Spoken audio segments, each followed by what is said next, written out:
أعوذ بالله من الشيطان الرجيم. بسم الله الرحمن الرحيم. فقلت استغفروا ربكم إنه كان غفارا يرسل السماء عليكم مدرارا ويمددكم بأموال وبنين ويجعل لكم جنات ويجعل لكم أنهارا. പ്രിയപ്പെട്ട സത്യവിശ്വാസികളെ, വിശ്വാസിനികളെ, അല്ലാഹുവിൻ്റെ നിയമങ്ങളും അവൻ്റെ വിധിവിലക്കുകളും ജീവിതത്തിൻ്റെ ഓരോ ഘട്ടങ്ങളിലും കൃത്യമായി പാലിച്ചുകൊണ്ട് പരമാവധി മുത്തഖികളായി ജീവിക്കണേ എന്ന് എന്നോടും എല്ലാവരോടും വസിയത്ത് ചെയ്യുകയാണ്, ഉപദേശിക്കുകയാണ്.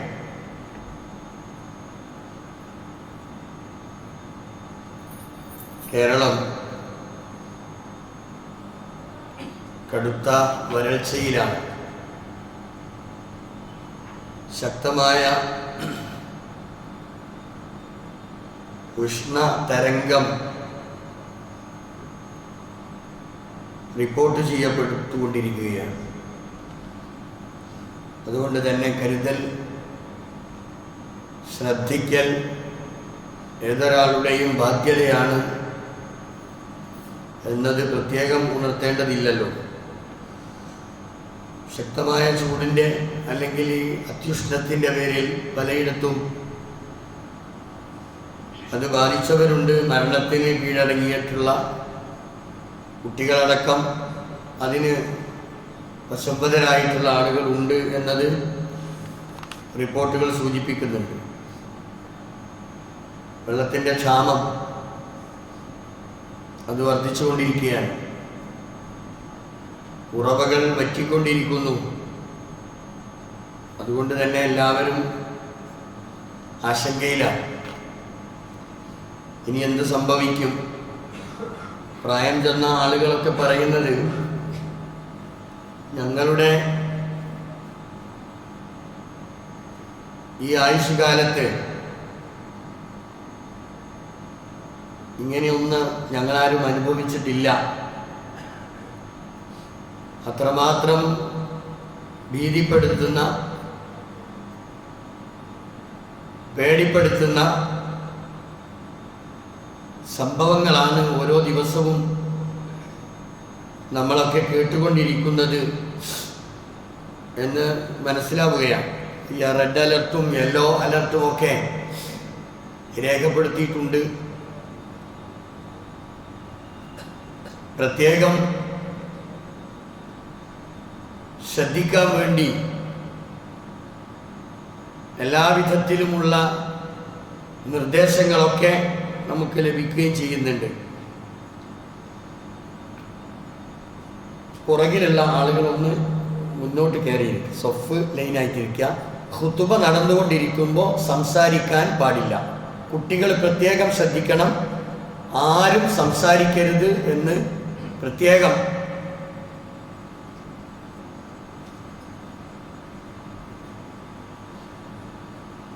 ഇതിൻ്റെയൊക്കെ കാരണങ്ങൾ നമ്മൾ അന്വേഷിക്കേണ്ടതുണ്ട്.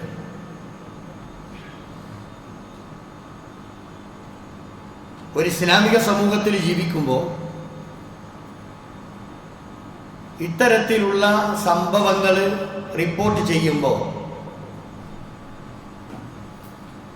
നമ്മൾക്ക് ഒരുപാട് ആലോചിക്കാനും ചിന്തിക്കാനുമുണ്ട്. എന്തുകൊണ്ട് ഇത്രയും പ്രയാസപ്പെട്ട ഒരവസ്ഥ, ഇങ്ങനെ ഒരു കാലമുണ്ടോ, ഇതെന്തുകൊണ്ട് സംഭവിക്കുന്നു എന്നതിനെക്കുറിച്ച് ഒരു ഇസ്ലാമിക് സൊസൈറ്റിക്ക്, ഒരു ഇസ്ലാമിക കുടുംബത്തിന് പഠിക്കാനും മനസ്സിലാക്കുവാനുമുണ്ട്. ഇതിൻ്റെ കാരണങ്ങളോ ഇതിൻ്റെ പരിഹാരങ്ങളും ഇത് നമ്മൾക്ക് മാത്രമേ കണ്ടെത്താൻ കഴിയൂ. ഒരു ഭൗതിക ലോകത്തെ ഒരു ഭൗതിക ജീവിക്ക് ഒരു ഭൗതിക പ്രത്യയശാസ്ത്രം അത് മുറുകെ പിടിച്ച് ജീവിക്കുന്ന ഒരാൾക്ക് അവനങ്ങ് നീങ്ങുന്ന ഒരു രീതിയുണ്ട്. ആ രീതിയിലൂടെ മാത്രമേ മുന്നോട്ട് പോകൂ.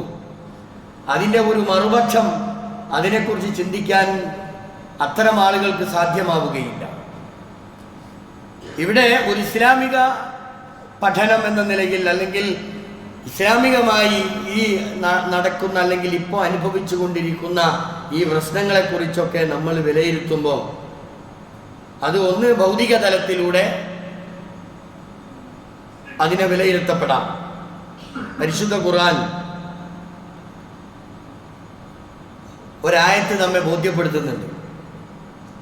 ലഹറൽ ഫസാദു ഫിൽ ബർരി വൽ ബഹർ, കടലിലും കരയിലുമൊക്കെ ഫസാദ് അഥവാ കുഴപ്പങ്ങൾ രൂപപ്പെട്ടു വരുന്നത്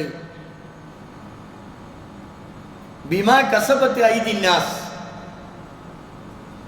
അത് ജനങ്ങളുടെ സമ്പാദ്യമാണ്. ഓരോരുത്തരുടെയും കരങ്ങൾ പ്രവർത്തിച്ചതിൻ്റെ ഫലമാണ് ഇവിടെ കുഴപ്പങ്ങൾ ഉണ്ടാകുന്നത് എന്ന് പരിശുദ്ധ ഖുർആനാണ് നമ്മെ ബോധ്യപ്പെടുത്തുന്നത്. ഇത് നമ്മൾ ഏറെ ചിന്തിക്കേണ്ട ഒരു വചനമാണ്. ഇവിടെ ഫസാദ് എന്ന് പറഞ്ഞാൽ പരസ്പരം കത്തിക്കുത്ത് നടത്തുക എന്നല്ല അതിൻ്റെ അർത്ഥം.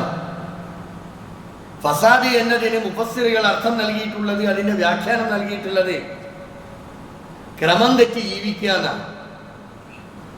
അതാണ് കുഴപ്പം. ലോകത്തെ പടച്ച, പ്രപഞ്ചത്തെ പടച്ച, ചരാചരങ്ങളെ പടച്ച, എല്ലാവരെയും പടച്ച റബ്ബ് സുബ്ഹാനഹു വ തആല ഈ ലോകത്ത് എങ്ങനെ ജീവിക്കണം എന്നതിനെ സംബന്ധിച്ച് വളരെ കൃത്യമായ ഒരു രേഖ നൽകിയിട്ടുണ്ട്. അതിൽ നിന്ന് മറുകണ്ഠം ചാടുമ്പോൾ, അവിടെ പരിധി വിട്ട് ജീവിക്കുമ്പോൾ അവനാണ് കുഴപ്പക്കാരൻ, അവനാണ് ഇവിടെ ഫസാദ് ഉണ്ടാക്കുന്നവൻ. ഈ ഫസാദിന്റെ കാരണമാണ് ഇന്ന് നമ്മൾ അനുഭവിച്ചു കൊണ്ടിരിക്കുന്നത് എന്ന് നമ്മൾ മനസ്സിലാക്കണം. പ്രകൃതിക്കൊരു നിയമമുണ്ട്. ആ നിയമം ഞാനോ നിങ്ങളോ വെച്ചതല്ല. പ്രകൃതിക്ക് നിയമം, പ്രകൃതി അത് പടച്ച റബ്ബ് നിശ്ചയിച്ചിട്ടുള്ള ഒരു നിയമമാണ്. ആ നിയമമൊക്കെ നമ്മൾ നമ്മുടെ ഇഷ്ടത്തിനനുസരിച്ച്, നമ്മളുടെ സൗകര്യത്തിനനുസരിച്ച്, നമ്മുടെ അഹങ്കാരത്തിനനുസരിച്ച് നമ്മൾ അതൊക്കെ എന്ത് ചെയ്തു? മാറ്റിമറിച്ചു. കുന്നുകൾ അടിച്ച് നിരപ്പാക്കുകയാണ്. JCB-കൾ ഉപയോഗിച്ച് നമ്മൾ നിരത്തിക്കൊണ്ടിരിക്കുന്നു. ഇവിടെ മരങ്ങളുണ്ടോ? എല്ലാ മരങ്ങളും നശിപ്പിച്ച്, സസ്യലതാദികൾ മുഴുവനും നശിപ്പിച്ച് പ്രകൃതിയെ വികൃതമാക്കി മനുഷ്യനെങ്ങനെ ജീവിക്കുക? അപ്പൊ ഇവിടെ പ്രകൃതിയിൽ നിലനിൽക്കേണ്ട പല സംഗതികളും ഇല്ലേ? ആ പ്രകൃതിയിൽ നിലനിൽക്കേണ്ട പലതിനെയും നമ്മൾ നമ്മുടെ സൗകര്യത്തിനനുസരിച്ച് അതിങ്ങനെ മാറ്റിക്കൊണ്ടിരിക്കുന്നു. സങ്കടകരമായ എന്തെല്ലാം അനുഭവങ്ങൾ, എന്തെല്ലാം അവസ്ഥകൾ ഇവിടെ ഈ കൂടിയിട്ടുള്ള നമ്മൾക്ക് തന്നെ. നമ്മളിൽ പ്രയാസം അനുഭവിക്കുന്നവരുണ്ട്. മഴയില്ലാത്തത് കൊണ്ട് ഭയങ്കര ചൂട്, ജീവിക്കാൻ കഴിയുന്നില്ല, ഭയങ്കര ബുദ്ധിമുട്ട്, ഇങ്ങനെ നമ്മൾ പറഞ്ഞുകൊണ്ടിരിക്കുന്നു. അതേപോലെ നമ്മൾ അതിൻ്റെ ഒരു മറുപക്ഷം കൂടി നമ്മൾ ആലോചിക്കണം. ഇവിടെ മഴ പെയ്യരുത് എന്ന് വിചാരിക്കുന്ന ആളുകൾ വേറെ ഉണ്ട്. ഈ അടുത്തൊരു ദിവസം ഒരു മംഗലം വിളിക്കാൻ എൻ്റെ അടുത്ത് വന്നൊരു കക്ഷി, മെയ് മാസം 15 ശേഷം 20-നോടടുത്താണ് അദ്ദേഹത്തിന്റെ കല്യാണം. 18-നാണെന്ന് തോന്നുന്നു. എന്നിട്ട് അദ്ദേഹം പറയാണ്, ആളുകളൊക്കെ പറയുന്നുണ്ട് 18-ആവുമ്പോൾ ശക്തമായി മഴ പെയ്യും, നിങ്ങൾ പ്രാർത്ഥിക്കണേ. എന്തൊരു സങ്കടങ്ങൾ ആലോചിച്ചു. എന്തിനാ പ്രാർത്ഥിക്കാൻ പറഞ്ഞേ? മഴ പെയ്യാതിരിക്കാൻ. അയാളെ സംബന്ധിച്ചോളം അയാളെ മംഗലം ഭംഗിയായി നടക്കണം. ഇവിടെ ഓരോരുത്തർക്കും വീട്ടുകൂടലുണ്ട്, മറ്റ് പരിപാടികളുണ്ട്, മറ്റ് പദ്ധതികളുണ്ട്, ഇതൊക്കെ നടക്കണം. ഇങ്ങനെ കാൽക്കുലേറ്റ് ചെയ്യുകയാണെങ്കിൽ ഒരു 90% ആളുകളും മഴ പെയ്യണ്ടെന്നാണ്. മഴ പെയ്താൽ എൻ്റെ പരിപാടി നടക്കൂല, മഴ പെയ്താൽ ഞാൻ ബുദ്ധിമുട്ടും. ഇങ്ങനെ ചിന്തിച്ചു കൊണ്ടിരിക്കുന്ന ഒരു ലോകത്താണ് നമ്മളുള്ളത്. നമ്മളറിയണം, നമ്മൾ ഈ കാര്യങ്ങളെ കുറിച്ചൊക്കെ ശരിക്കും മനസ്സിലാക്കണം. നമ്മൾ എവിടെ നിൽക്കുന്നു? നമ്മൾ അള്ളാഹുവിൻ്റെ നിയമങ്ങളിൽ നിന്ന് വ്യതിചലിച്ചു പോകുന്നുണ്ടോ? ഖുർആനിനോട് നമ്മൾ അവഗണന കാണിക്കുന്നുണ്ടോ? പ്രവാചകൻ സല്ലല്ലാഹു അലൈഹി വസല്ലമയുടെ ചര്യക്ക് വിപരീതമായി നമ്മൾ നീങ്ങുന്നുണ്ടോ? ഇതിനെക്കുറിച്ചൊക്കെയാണ് നമ്മൾ ചിന്തിക്കേണ്ടത്.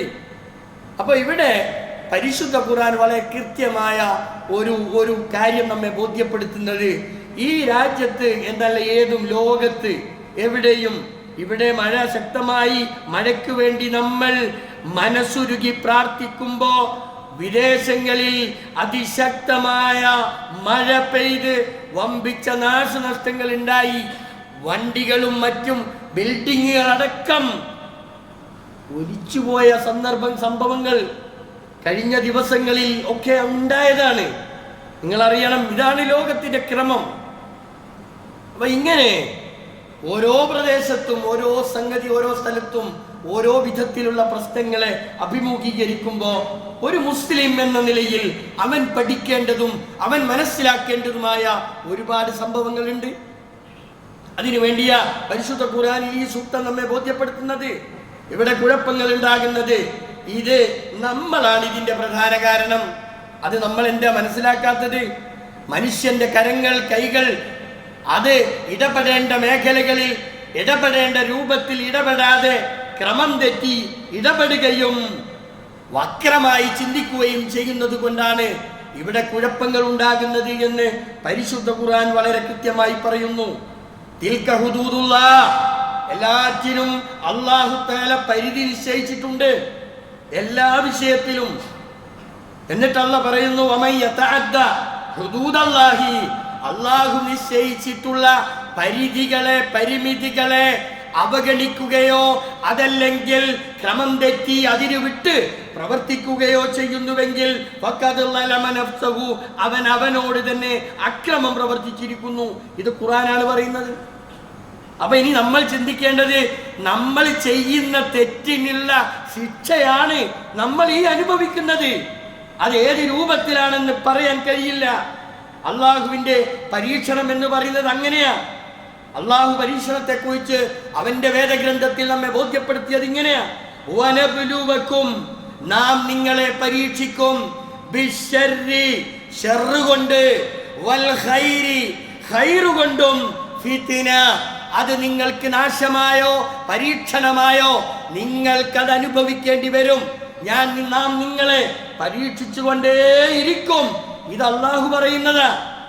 വഇലൈനാ തുർജഊൻ, നിങ്ങളുടെ മടക്കം നമ്മിലേക്കാണ്.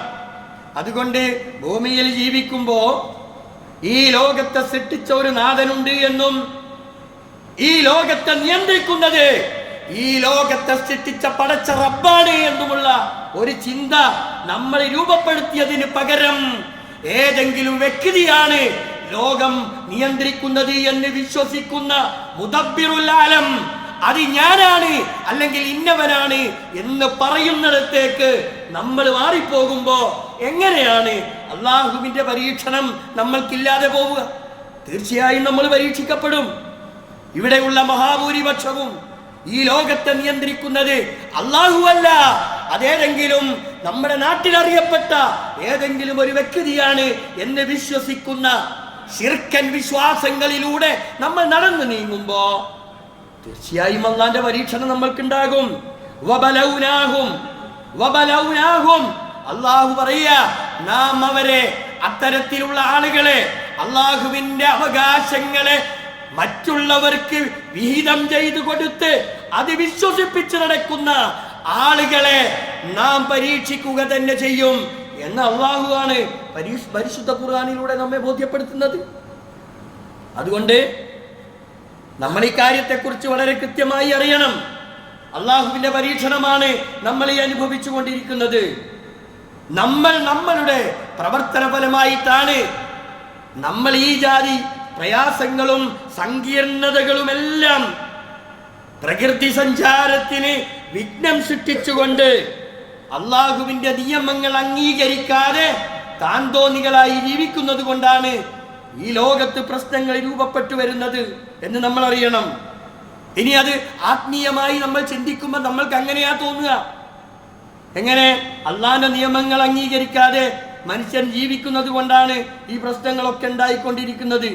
അള്ളാഹു മനുഷ്യന് ജന്മം നൽകിയപ്പോ വളരെ കൃത്യമായി അള്ളാഹ് പറഞ്ഞല്ലോ, വമാ ഖലഖ്തുൽ ജിന്ന വൽ ഇൻസ ഇല്ലാ ലിയഅ്ബുദൂൻ. എനിക്ക് മാത്രം ഇബാദത്ത് എടുക്കാൻ, എന്നെ ആരാധിക്കാൻ, എന്നെ മാത്രം ആരാധിക്കുന്നതിന് വേണ്ടിയാ മനുഷ്യരെയും ജിന്നുകളെയും ഞാൻ സൃഷ്ടിച്ചിരിക്കുന്നത്. ഇത് അള്ളാഹു പറഞ്ഞതാ. പക്ഷേ ആ നിയമം നമ്മൾ അംഗീകരിക്കുന്നില്ല. അള്ളാഹ്ക്ക് കൊടുക്കേണ്ടത് അള്ളാഹ്ക്ക് കൊടുക്കുന്നില്ല, അത് നമ്മൾ സ്വീകരിക്കുന്നില്ല. അവിടെ ആ നിലക്ക് നമ്മൾ മുന്നോട്ട് പോകുമ്പോൾ നമ്മൾക്ക് ഒരുപാട് പ്രശ്നങ്ങളെ നമ്മൾ അഭിമുഖീകരിക്കേണ്ടി വരും, അതിലൊരു സംശയവുമില്ല. അപ്പൊ നമ്മൾ ഇത്തരം പ്രതിസന്ധികളെ നേരിടുമ്പോൾ നമ്മൾ എന്താ ചെയ്യേണ്ടത്? കൃത്യമായ മാതൃകകളുണ്ട് നമ്മൾക്ക്. പരിഹാരം, പ്രശ്നം പറയുമ്പോൾ ആ പ്രശ്നത്തിന്റെ പരിഹാരം കൂടി നമ്മൾ അറിയണം. നൂഹ് നബി അലൈഹി സ്വലാത്തു വസ്സലാം അദ്ദേഹത്തിന്റെ കാലഘട്ടങ്ങളിൽ ഇതുപോലെയുള്ള വമ്പിച്ച വരൾച്ചയും ഒരുപാട് പ്രശ്നങ്ങളെയും പ്രയാസങ്ങളെയും നേരിട്ടിരുന്നുവെന്നും ആ സമയത്ത് നൂഹ് നബി അലൈഹി സ്വലാത്തു വസ്സലാമയുടെ നിർദ്ദേശം അദ്ദേഹം ജനങ്ങളോട് പറഞ്ഞത് പരിശുദ്ധ ഖുർആൻ കൃത്യമായി എടുത്തു ധരിക്കുന്നുണ്ട്. ഫഖുൽതു ഇസ്തഗ്ഫിറൂ റബ്ബക്കും ഇന്നഹു കാന ഗഫാറാ. ഇതാണ് നൂഹ് നബി പറഞ്ഞത്. ഇസ്തഗ്ഫിറൂ റബ്ബക്കും, നിങ്ങൾ നിങ്ങളുടെ റബ്ബിനോട് നിങ്ങൾ പാപമോചനത്തിന് വേണ്ടി അർത്ഥിച്ചോളൂ. ഇന്നഹു കാന ഗഫാറാ, അവൻ അങ്ങേയറ്റം പൊറുക്കുന്നവനാണ്. തീർന്നില്ല. അങ്ങനെ അല്ലാഹുവിലേക്ക് മടങ്ങാൻ നിങ്ങൾ തയ്യാറാണെങ്കിൽ യുർസിലിസ് സമാഅ അലൈക്കും മിദ്റാറാ, അല്ലാഹു അവൻ ആകാശത്ത് നിന്ന് നിങ്ങൾക്ക് മഴ വർഷിപ്പിച്ചു തരും. അല്ലാഹുവിലേക്ക് നമ്മൾ മടങ്ങണം, അല്ലാഹുവിനോട് ഇസ്തിഗ്ഫാർ തേടണം. നമ്മൾ ഈ സമയത്ത് ചെയ്യേണ്ടത് എന്താ? അല്ലാഹുവിനോട് ധാരാളമായി നമ്മൾ പ്രാർത്ഥിക്കണം. പടച്ചവനെ, ഞാൻ ചെയ്തു പോയിട്ടുള്ള തെറ്റുകൾ ഏറ്റേറ്റ് പറഞ്ഞുകൊണ്ട് കരഞ്ഞ് കലങ്ങിയ കണ്ണുമായി നമ്മൾ അല്ലാഹുവിലേക്ക് നമ്മൾ ചേർന്ന് നിൽക്കണം. എങ്കിൽ അല്ലാഹു തആല നമ്മൾക്ക് മഴ വർഷിപ്പിക്കും. വയുംദിദുക്കും, അവൻ നിങ്ങളെ സഹായിക്കും. ബിഅംബാലിൻ വബനീന, സ്വത്ത് നൽകിയിട്ട്, സമ്പത്ത് നൽകിയിട്ട്, മക്കളെ നൽകിയിട്ട് അല്ലാഹു തആല നിങ്ങൾക്ക് സഹായം നൽകും. വയജ്അൽ ലക്കും ജന്നാത്തിൻ, അവൻ നിങ്ങൾക്ക് തോട്ടങ്ങൾ നൽകും. വയജ്അൽ ലക്കും അൻഹാറാ, അവൻ നിങ്ങൾക്ക് അരുവികൾ നൽകിക്കൊണ്ടിരിക്കും. നോക്കൂ നിങ്ങൾ, ഇങ്ങനെയാണ് അല്ലാഹുവിന്റെ ഒരു രീതി. അപ്പൊ നമ്മൾ ചെയ്യേണ്ടത് എന്താ? പരിഹാരമായി നമ്മൾ മനസ്സിലാക്കേണ്ടത്, നമ്മൾ ഈ അനുഭവിക്കുന്ന പ്രശ്നങ്ങൾ അത് നമ്മളെ കൊണ്ടുണ്ടാകുന്ന വിഷയങ്ങളാണ് എങ്കിൽ പിന്നെ അള്ളാഹുവിനെ സംബന്ധിച്ചിടത്തോളം അള്ളാഹുവിന്റെ ഒരു നിയമമുണ്ട്. ആ നിയമം എന്താ? പ്രശ്നമുണ്ടാക്കുന്നവരെ മാത്രം പിടിച്ച് ശിക്ഷിക്കുക, അവരെ മാത്രം തെരഞ്ഞു പിടിക്കുക, അവരെ മാത്രം ഇടങ്ങേറാക്കുക. ഈ ഒരു പരിപാടി അള്ളാഹുവിന്റെ ചരിത്രത്തിലില്ല. അതുകൊണ്ട് അല്ലാഹു തആല വളരെ കൃത്യമായി പറഞ്ഞു, വത്തഖൂ ഫിത്ന, നിങ്ങൾ പരീക്ഷണത്തെ നിങ്ങൾ സൂക്ഷിക്കണം. അത് ഏത് വിധേനയാണ് നിങ്ങൾ പരീക്ഷിക്കപ്പെടുക എന്ന് പറയാൻ കഴിയില്ല. അതുകൊണ്ട് വത്തഖൂ ഫിത്നതൻ ലാ തുസീബന്നല്ലദീന ളലമൂ മിൻകും ഖാസ, നിങ്ങളിൽ കുഴപ്പമുണ്ടാക്കിയിട്ടുള്ള പ്രശ്നത്തിന്റെ ആൾക്കാരെ മാത്രം പിടിച്ച് ശിക്ഷിക്കുന്ന ഒരു രീതി ഇവിടെ ഇല്ല. അതുകൊണ്ട് പൊതുവായിട്ടാണ് അള്ളാഹുവിന്റെ ശിക്ഷ വരിക. ഒരു ശിക്ഷ വരുമ്പം ഇവിടുന്ന് കുറച്ച് ആൾക്കാരെ മാത്രം തെരഞ്ഞു പിടിച്ചുള്ള ശിക്ഷിക്കുന്ന ഒരു രീതി ഇല്ല. അപ്പം ശിക്ഷ, അള്ളാഹുവിന്റെ ശിക്ഷ വരുമ്പോ പൊതുവായിട്ടാണ് വരിക. അതിനെ നമ്മൾ പേടിക്കണം, അതിനെ നമ്മൾ ഭയപ്പെടണം. നിരപരാധികൾ ശിക്ഷിക്കപ്പെടും.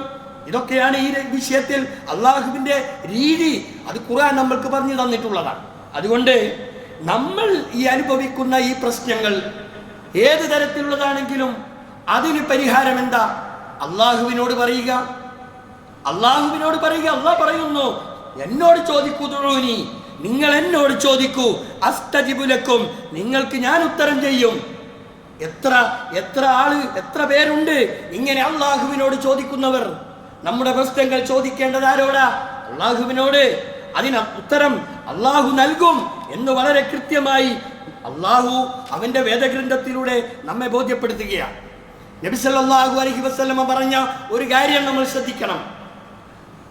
യാ മഅ്ശറൽ മുഹാജിരീൻ, ഏ മുഹാജിരീങ്ങളെ, മുഹാജിർ സമൂഹമേ എന്ന് അഭിസംബോധന ചെയ്തുകൊണ്ട് റസൂലുള്ളാഹി സ്വല്ലല്ലാഹു അലൈഹി വസല്ലം പറയാ, ഖിസാലു ഖംസിൻ, 5 കാര്യം, ഇദബ്തലൈതും ബിഹിന്ന, ആ 5 കാര്യങ്ങൾ കൊണ്ട് നിങ്ങൾ പരീക്ഷിക്കപ്പെടുകയാണ്, അഊദു ബില്ലാഹ് അൻ തുദ്രികൂഹുന്ന, അത് നിങ്ങൾക്ക് വരാതിരിക്കട്ടെ, ഞാൻ അള്ളാഹുവിനോട് ഇതാ ശരണം തേടുന്നു എന്ന് പറഞ്ഞുകൊണ്ട് അള്ളാഹുവിന്റെ പ്രവാചകൻ പറയാ, ലം തുദ്ഹിറിൽ ഫാഹിശത്തു ഫീ ഖൗമിൻ ഖത്തുൻ ഹത്താ യുഅ്ലിനൂ ബിഹാ ഇല്ലാ ഫശാ ഫീഹിം അത്താഗൂനു വല്ലൗജാ അല്ലതി ലക്കും ലം തകുൻ മലത ഫീ അസ്ലാഫിഹിം അല്ലദീന മലൗ. നബി സല്ലല്ലാഹു അലൈഹി വസല്ലം പറയാ, നിങ്ങൾക്കിടയിൽ അധർമ്മം വ്യാപിച്ചിരിക്കുന്നു, കുഴപ്പമുണ്ട് നിങ്ങൾക്കിടയിൽ, വ്യഭിചാരം നിങ്ങൾക്കിടയിൽ വർദ്ധിച്ചിട്ടുണ്ട്. അത് അങ്ങനെയുള്ള ഒരവസ്ഥയുണ്ടെങ്കിൽ നിങ്ങൾ സൂക്ഷിക്കണം, നിങ്ങൾക്ക് മാറാവ്യാധി പിടിപെടും, നിങ്ങൾക്ക് ദാരിദ്ര്യമുണ്ടാകും, അതുകൊണ്ട് നിങ്ങൾ സൂക്ഷിക്കണം. കാര്യം വളരെ കൃത്യമായി മനസ്സിലാകും. നമ്മുടെ രാജ്യത്ത് ഒരു വ്യവസ്ഥയുണ്ട്, ഇസ്ലാമിനൊരു വ്യവസ്ഥയുണ്ട്. ആ വ്യവസ്ഥക്ക് വിപരീതമായി ഒരു മുസ്ലിം അവന്റെ ഇസ്സത്ത് കളഞ്ഞു കുളിച്ചുകൊണ്ട് അവൻ ഈ രാജ്യത്ത് ജീവിക്കുക, അവൻ സകല അധർമ്മങ്ങൾക്കും കൂട്ടുനിൽക്കുക, അധർമ്മകാരികളുടെ കൂടെ ചേരുക, ഇങ്ങനെ ഇസ്ലാമിക വിരുദ്ധമായ നടപടികളുമായി അള്ളാഹു പൊറുക്കാത്ത നിലപാടുകളുമായി മുന്നോട്ട് പോകുമ്പോ അവിടെ വരാൻ പോകുന്ന ശിക്ഷ എന്താണെന്നറിയോ? അള്ളാഹുവിന്റെ പ്രവാചകൻ പറയുന്നത്, ഒന്ന്, അങ്ങേയറ്റം പേടിപ്പെടുത്തുന്ന മാറാ രോഗങ്ങൾ പിടിപെടുമെന്നതാണ്. അതേപോലെ തന്നെ ദാരിദ്ര്യമുണ്ടാകും എന്നുകൂടി അള്ളാഹുവിന്റെ പ്രവാചകൻ. രണ്ടാമതായി റസൂലുള്ള പറയുന്നത്, വലം യൻഖുസു വൽ മിഖ്യാല വൽ മീസാന ഇല്ലാ ഉഖിദ ബിസ്സിനീൻ വശിദ്ദത്തുൽ മഊന വജൗരി സുൽത്താൻ അലൈഹിം. അള്ളാഹുവിന്റെ പ്രവാചകൻ പറയാ, അളത്തത്തിലും തൂക്കത്തിലും കൃത്രിമം കാണിക്കുന്ന ആളുകൾ, അവരുടെ ആ പണി ചെയ്തുകൊണ്ടിരിക്കുന്ന, ആ ജോലി ചെയ്തുകൊണ്ടിരിക്കുന്ന ആളുകൾ പ്രത്യേകം ശ്രദ്ധിക്കണം. അളത്തത്തിലും വാങ്ങുന്നിടത്തും കൊടുക്കുന്നിടത്തും കൃത്യത പാലിക്കാതെ ആരെങ്കിലും അത് പ്രവർത്തിക്കുന്നുവെങ്കിൽ അങ്ങേയറ്റത്തെ ദാരിദ്ര്യം അവർക്ക് അനുഭവിക്കേണ്ടി വരും. മാത്രമല്ല, വജൗരി സുൽത്താനി അലൈഹിം, രാജ്യത്ത് ഭരണം നടത്തിക്കൊണ്ടിരിക്കുന്ന ഭരണാധികാരികൾ പോലും അവർക്കെതിരിൽ രംഗത്ത് വരാൻ സാധ്യതയുണ്ട് എന്നുകൂടി അള്ളാഹുവിന്റെ പ്രവാചകൻ ഓർമ്മപ്പെടുത്തുന്നു. അപ്പൊ നമ്മുടെ കച്ചവടം, നമ്മുടെ ഇടപാടുകൾ, അവിടെ നീതി പാലിക്കണം. അനീതിയാണ് കാണിക്കുന്നതെങ്കിൽ നമ്മൾ അനുഭവിച്ചേ മതിയാകൂ, നമ്മൾ അനുഭവിച്ചേ മതിയാകൂ. അതുണ്ടാകുമെന്ന് അള്ളാഹുവിന്റെ റസൂൽ നമ്മൾക്ക് മുന്നറിയിപ്പ് നൽകുകയാണ്. വീണ്ടും റസൂലുള്ള പറയുന്നു, വലം യംനഉ സകാത അംബാലിഹിം ഇല്ലാ മുനിഉ അൽ ഖത്ര മിനസ് സമായി വലൗലൽ ബഹായിമു ലം യംതറു. അല്ലാഹുവിന്റെ പ്രവാചകൻ പറയാ, ഇസ്ലാമിൽ നിർബന്ധമായും സമ്പത്തുള്ളവൻ നൽകേണ്ട ഒന്നാണല്ലോ സക്കാത്ത്. സക്കാത്ത് അതൊരിക്കലും സക്കാത്തിന്റെ അവകാശികൾക്ക് അത് കൃത്യമായി നൽകേണ്ടതുണ്ട്. അതൊരിക്കലും പണക്കാരന്റെ ഔദാര്യമല്ല, അവകാശമാണ്. അത് കിട്ടേണ്ടവരുടെ അവകാശമുണ്ട്. ആ അവകാശം കൊടുക്കാതെ കെട്ടിപ്പൂട്ടി വെക്കുന്ന സമൂഹത്തിലെ ആളുകളുണ്ടല്ലോ, അങ്ങനെയുള്ള ആളുകൾ സക്കാത്ത് പോലും കൊടുക്കാതിരിക്കുന്നുവെങ്കിൽ അല്ലാഹു പറയുന്നു, ഒരു തുള്ളി മഴ പോലും ആകാശത്ത് നിന്ന് ഇറങ്ങി വരില്ല എന്ന് അള്ളാഹുവിന്റെ ഈ വചനം സാക്ഷി നിർത്തി മുഹമ്മദുർ റസൂലുള്ളാഹി സല്ലല്ലാഹു അലൈഹി വസല്ലം നമ്മെ ബോധ്യപ്പെടുത്തുക. വീണ്ടും ഒന്നുകൂടി റസൂൽ പറഞ്ഞു, വലൗലൽ ബഹായിമു ലം യംതറു. ഈ കാണുന്ന മൃഗങ്ങളുണ്ടല്ലോ, ആ മൃഗങ്ങളൊന്നും ഇല്ലായിരുന്നുവെങ്കിൽ ഒരു തുള്ളി മഴ പോലും അള്ളാഹുവിൽ നിന്നുണ്ടാകും എന്ന് ആരാ പറയുന്നത്? അള്ളാഹുവിന്റെ പ്രവാചകൻ. ഇത്തിരിയെങ്കിലും മഴ വർഷിക്കുന്നതോ ഇത്തിരിയെങ്കിലും കിട്ടുന്നതോ ഈ മാതിരിയുള്ള ബഹീമത്തുകൾ, മൃഗങ്ങൾ ഈ രാജ്യത്തുള്ളത് കൊണ്ടാണ്, അല്ലെങ്കിൽ അതും ഉണ്ടാകൂല എന്ന് അള്ളാഹുവിന്റെ പ്രവാചകൻ എത്ര കൃത്യമായിട്ടാണ് നമ്മെ ബോധ്യപ്പെടുത്തുന്നത്. അപ്പോ പ്രശ്നങ്ങളുടെ കാതൽ എന്തൊക്കെയാണ് എന്ന് നമ്മൾക്ക് ബോധ്യപ്പെട്ടു. നമ്മളാണ് പ്രശ്നങ്ങളുടെ കേന്ദ്രബിന്ദു, ഈ രാജ്യത്തെ ജനങ്ങൾ. ആ ജനങ്ങൾ തന്നെക്കുറിച്ച്, തൻ്റെ ഉത്തരവാദിത്തത്തെക്കുറിച്ച്, തൻ്റെ നിലപാടുകളെക്കുറിച്ച് വളരെ കൃത്യമായി മനസ്സിലാക്കണം. നമ്മൾ ഈ ശിക്ഷയും പ്രശ്നവും ഇതൊക്കെ നമ്മൾ അനുഭവിക്കുന്നത് എന്തുകൊണ്ട്? നമ്മൾ അള്ളാഹുവുമായിട്ട് നമ്മൾ ചെയ്യേണ്ട ഒരുപാട് ബാധ്യതകളുണ്ട്. അള്ളാഹുമായുള്ള കരാർ, ആ കരാർ നമ്മൾ പാലിക്കുന്നില്ല. മുഹമ്മദ് റസൂലുള്ള നമ്മെ ഏൽപ്പിച്ചിട്ടുള്ള കാര്യങ്ങൾ അത് നമ്മൾ ചെയ്യുന്നില്ല. പിന്നെ എങ്ങനെയാണ് നമ്മൾക്കിവിടെ രക്ഷയുണ്ടാവുക? എങ്ങനെയാണ് നമ്മൾക്ക് മഴയുണ്ടാവുക? എങ്ങനെയാണ് നമ്മൾക്ക് സമാധാനം ഉണ്ടാവുക? ഇവിടെയാണ് നമ്മൾ ആലോചിക്കേണ്ടത്. കൃത്യമായി ചിന്തിച്ചും ആലോചിച്ചും അള്ളാഹുവിലേക്ക് മടങ്ങാൻ ഈ സമയം നമ്മൾ ഉപയോഗപ്പെടുത്തണം. അള്ളാഹു തആല നമ്മെ എല്ലാവരെയും അനുഗ്രഹിക്കുമാറാവട്ടെ.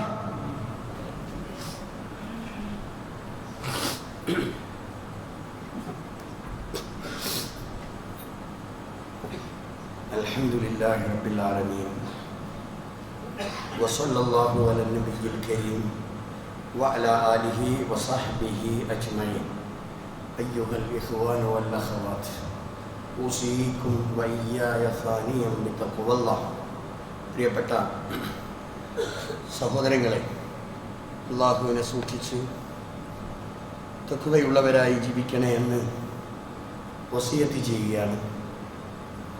അള്ളാഹുവിൻ്റെ നിയമങ്ങളും അള്ളാഹുവിൻ്റെ വിധിവിലക്കുകളും കൃത്യമായി ജീവിതത്തിൽ പകർത്തി അള്ളാഹുവിൻ്റെ ഏറ്റവും ഇഷ്ടപ്പെട്ട അടിമകളായി ജീവിക്കാനാണ് നമ്മൾ ഓരോരുത്തരും ആഗ്രഹിക്കേണ്ടത്. നിയമങ്ങൾക്ക് അല്ലെങ്കിൽ അള്ളാഹു വരച്ചു വച്ചിട്ടുള്ള പരിധികൾ ഓരോ രംഗത്തും അത് വിട്ടുകൊണ്ട് നമ്മൾ പരിധി വിടുമ്പോൾ തീർച്ചയായും അള്ളാഹുവിൻ്റെ പരീക്ഷണം നമ്മൾ അനുഭവിക്കേണ്ടി വരും. അതുകൊണ്ട് നമ്മെ സംബന്ധിച്ചിടത്തോളം ഇപ്പം നമ്മൾ അനുഭവിക്കുന്ന ഈ മഴയില്ലാത്ത, വെള്ളമില്ലാത്ത ജലം എന്ന് പറയുന്നത് അള്ളാഹു കനിഞ്ഞരുളിയാൽ മാത്രമേ നമ്മൾക്ക് ആവശ്യമായ രീതിയിൽ വെള്ളം കിട്ടുകയുള്ളൂ. ഓരോ ദിവസവും ഇങ്ങനെ നിലവിൽ വെള്ളമുള്ള കിണറുകൾ പോലും വറ്റിക്കൊണ്ടിരിക്കുകയാണ്. ഇതിങ്ങനെ കാണുമ്പോൾ ഒരു വിശ്വാസിക്ക് എന്ത് വേണം? അവൻ്റെ നെഞ്ചകം പിടക്കണം. ഒരു വിശ്വാസിക്ക് മാത്രമേ അത് അങ്ങനെ നെഞ്ച് പിടക്കൂ. കാരണം എന്താണെന്നറിയോ? ഇത് അള്ളാഹുവിൻ്റെ തീരുമാനമാണ്. അള്ളാഹുവിൻ്റെ തീരുമാനം ഇങ്ങനെയാണ്. അതുകൊണ്ട് നമ്മൾ അത് അറിഞ്ഞു മനസ്സിലാക്കി അള്ളാഹുവിനോട് മനസ്സുരുക്കി നമ്മൾ പ്രാർത്ഥിക്കുക. നമ്മുടെ പ്രാർത്ഥന അള്ളാഹു ഒരിക്കലും തട്ടിക്കളയുകയില്ല. നമ്മൾ ഓരോരുത്തരും നമസ്കാരത്തിന് ശേഷം, ഫർദ് നമസ്കാരങ്ങൾക്ക് ശേഷം നമ്മൾ ധാരാളമായി ഓരോരുത്തരും വ്യക്തിപരമായി തൻ്റെ പാപങ്ങളും കുറ്റങ്ങളും ഏറ്റുപറഞ്ഞുകൊണ്ട് അള്ളാഹുവേ എനിക്ക് പുറത്തു തരണേ, ഞാൻ ഇന്നാലിന്ന തെറ്റുകളൊക്കെ ചെയ്തു പോയിട്ട് മനുഷ്യനാണ്, സ്വാഭാവികമാണ്. ആദമിൻ്റെ സന്തതികൾ അങ്ങനെയാണ്, തെറ്റ് ചെയ്യുന്നവരാണ്. എന്നാൽ വഖൈറുൽ ഖത്താഈന തവ്വാബൂൻ, പശ്ചാത്തപിച്ച് മടങ്ങുന്നവരാണ് ഏറ്റവും നല്ല ആളുകൾ എന്ന രീതിയിൽ ധാരാളമായി അള്ളാഹുവിനോട് ഇസ്തിഗ്ഫാറിന്, പാപമോചനത്തിനു വേണ്ടി അർത്ഥിച്ചുകൊണ്ട് പശ്ചാത്താപം കിട്ടുന്നതിനു വേണ്ടി അള്ളാഹുവിനോട് നമ്മൾ യാചിക്കണം. അങ്ങനെ യാചിച്ച് പ്രാർത്ഥിച്ചാൽ തീർച്ചയായും നമ്മൾക്ക് നമ്മുടെ പ്രശ്നങ്ങൾക്ക് പരിഹാരമുണ്ടാകും. അള്ളാഹു നമ്മുടെയൊക്കെ പ്രാർത്ഥനകൾ അള്ളാഹു കൃത്യമായി അതിന് ഉത്തരം നൽകും. ഈ നിലക്ക് ഒക്കെ ആവണം ഇനിയുള്ള ദിവസങ്ങൾ. അത്രയും വളരെ പ്രയാസത്തിലാണ് നമ്മുടെ നാട്ടിലെ ജനങ്ങളൊക്കെ, മൃഗങ്ങളും എല്ലാം വളരെയധികം പ്രയാസത്തിലാണ്. അള്ളാഹുവേ, ഞങ്ങൾ പാപികളാണ്, ദോഷികളാണ്. അള്ളാഹുവേ, ഒരുപാട് പ്രയാസങ്ങൾ ഞങ്ങൾക്കുണ്ട്. അതെല്ലാം അള്ളാഹുവെ ദൂരീകരിച്ച് തരണേ. അള്ളാഹ്, മഴയില്ലാത്തതിൻ്റെ ബുദ്ധിമുട്ടുകൾ അള്ളാഹുവെ ഞങ്ങൾ അനുഭവിക്കുന്നുണ്ട്. കുടിക്കാൻ പോലും വെള്ളമില്ലാത്ത ഒരവസ്ഥയിലാണ്. ആരെയും ആശ്രയിക്കാൻ പറ്റാത്ത വിധം ഞങ്ങൾ പ്രയാസപ്പെടുകയാണ്. റബ്ബേ, ഞങ്ങളുടെ മനസ്സിൻ്റെ നൊമ്പരങ്ങൾ അറിയുന്ന, ഹൃദയത്തിൻ്റെ സ്പന്ദനങ്ങൾ അറിയുന്ന പടച്ചവനെ, ഞങ്ങൾക്ക് മഴ വർഷിപ്പിച്ച് ബുദ്ധിമുട്ടില്ലാത്ത വിധം മഴ നൽകി ഞങ്ങളെ അനുഗ്രഹിക്കണേ. അള്ളാഹുവേ, നിന്റെ കാരുണ്യത്തിൻ്റെ 100-ൽ 1 അംശം മാത്രമാണ് അള്ളാഹുവേ ഈ ലോകത്തേക്ക് നീ നൽകിയിട്ടുള്ളത്. അതിൽ നിന്ന് അള്ളാഹുവേ, നീ ഞങ്ങൾക്ക് കാരുണ്യമായി, നിന്റെ റഹ്മത്തായി അള്ളാഹുവേ ഞങ്ങൾക്ക് മഴ വർഷിപ്പിച്ച് ഞങ്ങളുടെ പ്രയാസങ്ങൾ ഞങ്ങൾക്ക് ദൂരീകരിച്ചു തരണേ നാഥ. അല്ലാഹുമ്മ ഗ്ഫിർ ലിൽ മുഅ്മിനീന വൽ മുഅ്മിനാത്ത് والمسلمين والمسلمات الأحياء منهم والأموات إنك مجيب الدعوات ويا قاضي الحاجات. ربنا اغفر لنا ولإخواننا الذين سبقونا بالإيمان فلا تجعل في قلوبنا غلا للذين آمنوا ربنا إنك رؤوف رحيم. اللهم أجرنا من النار، اللهم أجرنا من النار. اللهم أعز الإسلام والمسلمين، اللهم أعز الإسلام والمسلمين وأذل الشرك والمشركين. اللهم اسقنا غيثا مغيثا، اللهم اسقنا غيثا مغيثا، اللهم اسقنا غيثا مغيثا مريعا طبقا غدقا عاجلا غير رائد. اللهم اسق عبادك، اللهم اسق عبادك وبهائمك، اللهم اسق عبادك، اللهم اسق وبهائمك وانشر رحمتك وأحيي بلدك الميت. اللهم انشر رحمتك وأحيي بلدك الميت. اللهم ارحمنا يا أرحم الراحمين. اللهم اجعلنا من المسلمين واجعلنا من المتقين واجعلنا من المخلصين. ربنا هب لنا من أزواجنا وذرياتنا قرة أعين واجعلنا للمتقين إماما. ربنا آتنا في الدنيا حسنة وفي الآخرة حسنة وقنا عذاب النار.